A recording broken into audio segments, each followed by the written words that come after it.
All right, everybody, welcome to another deep dive. I'm excited for this one. Yeah, this one is particularly interesting. We are going to be talking about the South China Sea, Right. which is kind of a powder keg. It's a very important region It is. for a lot of reasons. It is. And I feel like it's one of those things that we hear about in the news. Yes. And it's always kind of like, some saber rattling in the South China Sea. But we don't really understand, like, what's going on there? Yeah, what are the details? So we read a bunch of stuff. Yes. We've got some papers, some articles, some historical things. Lots of good sources for this one. Yeah, so we can really give like a nice overview of what is the South China Sea, why is it important, and what's going on there. Yeah, absolutely. And it's something that has implications for really the entire global system. And it's often looked at as like a bellwether for like the future of geopolitics in general. Right, and like how much tension can the world handle? Exactly. Is it going to be like another world war kind of thing? Yeah, is this the spark that lights it all off? So, I guess first and foremost, why is the South China Sea something that we should even care about? Well, I mean, aside from all the geopolitical stuff, which we'll get to, it's a critically important waterway for global trade. I mean, we're talking trillions of dollars worth of goods that move through the South China Sea every single year. Right, it's like the I-95 of like, container ships. Yeah, exactly. It's a major artery. It is. For the global economy, and particularly for countries in East Asia like China, Japan, South Korea, they are heavily reliant on the South China Sea for their imports and exports. So any disruption to that trade would have huge economic consequences. And one of the things that we were reading was talking about the Strait of Malacca. Right.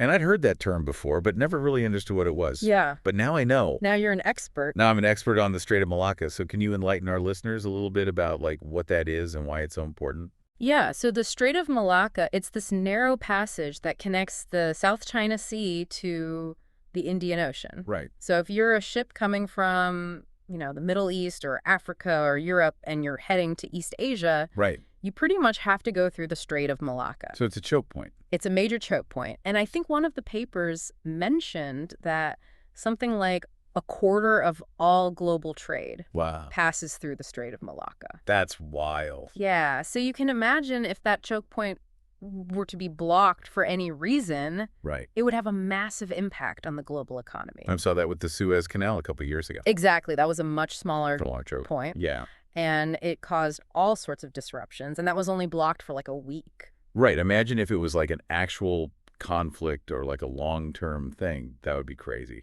Yeah, and if we're talking about the Strait of Malacca, I mean, that could potentially involve, military blockades or, some kind of conflict that disrupts shipping. And then, you're talking about major disruptions to supply chains. You're talking about skyrocketing oil prices. It could even lead to, like, a global energy crisis. One of the papers even mentioned that if ships had to be rerouted because of, like, let's say the Strait of Malacca was blocked for whatever reason, that if oil prices would go haywire. Yeah, and you start to see the interconnectedness of the global economy, like all these things. And we learned that with the Suez Canal, too. Right. Like, toilet paper becomes really expensive if you can't get it through the Suez Canal. Right. All these things that we take for granted suddenly become very expensive or very difficult to obtain. So it's not just about, China and, like, Southeast Asia. This is a global issue. Absolutely, and that's why you see countries like the United States and, European countries taking a very keen interest in what's happening in the South China Sea because it has implications for their own economies as well. Right. So it's something that everyone's kind of watching very closely. So big economic powerhouse. We've got the Strait of Malacca there. What else? What else is going on? What else is going on in the South China Sea that makes it so important? Well, that's where the geopolitics come in, right? So we've got this really important waterway, but then you have all these countries that surround the South China Sea, and they all have their own claims to parts of it, or in some cases, all of it. It's like they all want a piece of the pie. Exactly. It's like the world's biggest pizza. And everyone's like, I want a slice. Everyone wants a slice, and the problem is some of these slices overlap. Right. So you've got China, Vietnam, the Philippines, Malaysia, Brunei, Taiwan. All these countries have overlapping claims in the South China Sea, and this has been a source of tension and conflict for decades. So who's claiming I mean, how do you even begin to divide up a sea like that? You're right. It's not like you can just draw lines in the water Right. and say, okay, this is yours, this is yours. Wow. I mean, they try to do that, Okay. but it gets very complicated. Okay. So basically, you have different kinds of claims. You have some countries that are claiming islands in the South China Sea, Okay. and those islands might be important for, fishing rights or for potential oil and gas reserves. But then you have China, which has this very expansive claim to, like, most of the South China Sea. Most of it. Yeah, like the majority of it, Okay. based on what they call historic rights. Historic rights, like going back to... Going back centuries. Wow. To when they say they were the dominant power in the region and they had control over these waters. Oh, it's like finders, keepers, losers, weepers kind of thing. Kind of, yeah. And to make things even more confusing, they have this thing called the 9-dash line. Right. I've heard of this. Which is basically this line that they drew on a map back in the 1940s. And it kind of encompasses like most of the South China Sea. So it's basically like China going, we call dibs on all of this. Pretty much. Wow. And the other countries are like, yeah, not so fast. Not so fast. We have claims too. Right. So how does that work? Well, it doesn't work very well. Okay. That's the problem. Okay, so that's what we're going to get into That's what we're going to unpack. in the next part of the show. Exactly. We're going to talk about the different claims. All right, so make sure you come back for part 2. We're going to talk about The nitty-gritty. the nitty-gritty of who's claiming what All the different arguments, and why. the history behind it all. It's so fascinating and also terrifying at the same time. Yeah. A little bit of both. All right, we'll see you in part 2. See you there. So last time we left off with China basically drawing a big old line around most of the South China Sea and saying, this is ours, historically speaking. Right, like, hands off, everyone. We were here first. But obviously, the other countries in the region aren't just taking that lying down. Exactly. They've got their own versions of history, their own claims to islands, reefs, fishing grounds, you name it. And to make things even more complicated, there's this whole other layer of international law that everyone's trying to use to back up their positions. Right, because it's not like we're back in the age of exploration where whoever plants their flag first gets to keep the territory. We have treaties and conventions now, right? We do, and the big one everyone keeps coming back to is UNCLOS, the United Nations Convention on the Law of the Sea.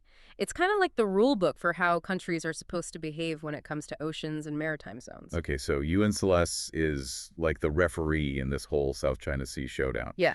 What does it actually say about a situation like this where you have all these overlapping claims? Well, UNCLOS lays out a framework for things like territorial waters, which extend a certain distance from a country's coastline, and then those exclusive economic zones, the EEZs we talked about earlier. Right. The EEZs give a country special rights to the resources within a certain distance of their shores. Exactly. And that's where things get really tricky in the South China Sea, because China's 9-dash line, that big old claim we talked about, it cuts right through the EEZs claimed by other countries like Vietnam, the Philippines, Malaysia. So it's basically a recipe for conflict.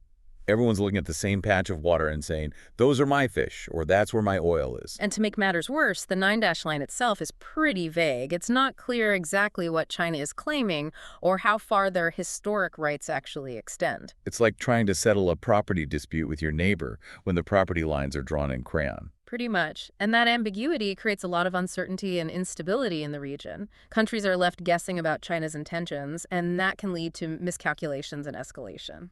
So we've got this powder keg of overlapping claims, vague historical arguments, and everyone's looking to UNCLOS for answers. But it sounds like even UNCLOS isn't a silver bullet solution in this case. Yeah. Unfortunately not. See, while most countries agree that UNCLOS is the governing framework for maritime disputes, they don't always agree on how it should be interpreted, especially when it comes to things like historic rights and what actually constitutes an island entitled to its own maritime zones. So it's kind of like everyone's reading from the same rule book, but they're all seeing different plays on the field. Precisely. And that's where things get even more interesting, because China has been making a very deliberate effort to use international law, or at least their interpretation of it, to advance their interests in the South China Sea. That sounds like what folks call lawfare, using legal arguments and institutions as a weapon of sorts. You got it. And China's been playing this game very strategically. For example, back in 2016, they lost a major case at an international tribunal in The Hague. The Philippines brought the case, challenging the legality of China's 9-dash line under UNCLOS. Yeah, what happened? The tribunal sided with the Philippines, ruling that China's claims had no legal basis. But here's the thing, China rejected the ruling I outright, just ignored it. basically. They said the tribunal had no jurisdiction and that they wouldn't comply with the ruling. So much for international law. It sounds like China's playing by its own rules. Well, they're certainly trying to. And that's got a lot of people worried because it raises questions about whether China is willing to abide by international norms and institutions, or whether they're ultimately seeking to reshape the global order in their own image. That's a pretty heavy thought. So we've got these legal battles, historical baggage, and a whole lot of uncertainty in the mix. What does all of this mean in practical terms? Like, what are the actual flashpoints, the specific scenarios that could turn this simmering tension into a full-blown crisis? That's the million-dollar question, isn't it? And unfortunately, there's no shortage of potential flashpoints in the South China Sea. Well, let's hear them. What are the scenarios that keep experts up at night? What should we be paying attention to as this whole situation unfolds? So you want to know what could actually set this whole thing off, right? One of Yeah. the biggest concerns is those artificial islands that China has been building in the South China Sea. All right, we kind of touched on that earlier, but let's dive into that a bit more because it's not like they're just little beach houses out there, right? Yeah. These are serious military installations. Oh, absolutely. We're talking about full-blown air bases, harbors radar systems, missile batteries, the works. They've basically turned these tiny reefs and sandbars into unsinkable aircraft carriers right in the heart of this contested region. Which seems like a pretty provocative move when you're trying to tell everyone else to back off. Right. It's seen as a way for China to assert their dominance and control access to these waters. And it's creating this dangerous cycle of mistrust and militarization. Right. Because when one side starts flexing its muscles like that, the other side tends to feel threatened and they start building up their own defenses. Yeah, it's like that classic security dilemma. Hmm. Everyone feels less safe, so they just keep arming themselves more and more. Not exactly a recipe for stability. Exactly. And any little spark could ignite the whole thing. Think about it. You've got ships and planes from multiple countries operating in close proximity. Tensions are already high. All it takes is one wrong move, one miscalculation, one accident, and suddenly you've got a confrontation on your hands. And with the amount of military hardware in the area, things could escalate very quickly. Exactly. And that's what keeps a lot of people up at night. Because once the shooting starts, it's very difficult to predict how far it might spread, especially with major powers like the U.S. already involved in the region. Right, it's not just a regional dispute anymore. Mhm. The whole world's watching. Mm-hmm. So those artificial islands are a huge concern. What are some other potential flashpoints that we should have on our radar? Well, another concern is the risk of an accidental clash at sea. I mean, these waters are already crowded with fishing boats, oil and gas exploration vessels, Coast Guard patrols, and now you've got all these warships from different countries crisscrossing the region. Yeah, it feels like it's only a matter of time before something goes wrong. Exactly. One wrong move by a nervous sailor, a miscommunication between ships, and suddenly a minor incident could spiral out of control. And with all the national pride and historical baggage involved, it wouldn't take much for a fender bender to turn into a diplomatic crisis. Exactly. And we've already seen a number of close calls and confrontations over the years, so it's not just a theoretical risk, it's a very real and present danger. And then there's the wild card of domestic politics. Oh, right. Because internal pressures within a country can sometimes spill over into their foreign policy. How does that factor into the South China Sea equation? Well, imagine you're a leader facing economic troubles or growing unrest at home.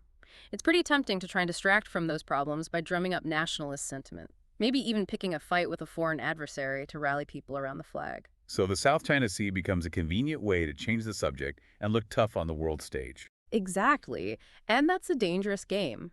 Because once you start down that road of nationalist rhetoric and aggressive posturing, it can be very hard to back down, even if it means risking a conflict that no one really wants. It's not just about the ships and the islands and the legal arguments.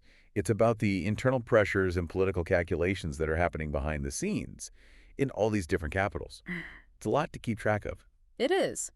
But it's important to remember that even though the situation is incredibly complex and potentially dangerous, it's not hopeless. There are things that can be done to reduce the risks and move towards a more stable and peaceful future. Okay, so let's talk about those. What are some potential paths towards de-escalation and cooperation in the South China Sea? Because I think we could all use a little bit of optimism right now. Well, for starters, all the countries involved need to find ways to build trust and improve communication. That means talking to each other, not just shouting at each other through megaphones or sending warships to make a point. Easier said than done when you've got decades of mistrust and historical grievances simmering beneath the surface. Oh, absolutely. But it has to start somewhere. And one way to do that is to focus on areas of common interest where cooperation is not only possible but beneficial to everyone involved. Things like joint development of resources, scientific research, environmental protection, disaster relief.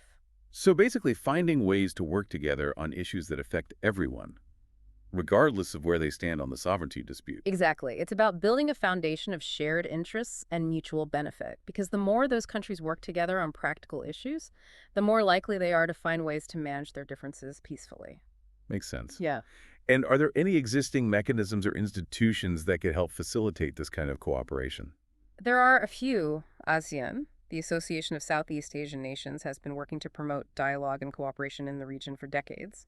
There's also the idea of a code of conduct for the South China Sea, which would be a set of rules and guidelines for how countries should behave in those disputed waters. So kind of like a rule book for peaceful coexistence in a very crowded and contested neighborhood. Exactly. Now, getting everyone to agree on the specifics of that rule book is proving to be a challenge.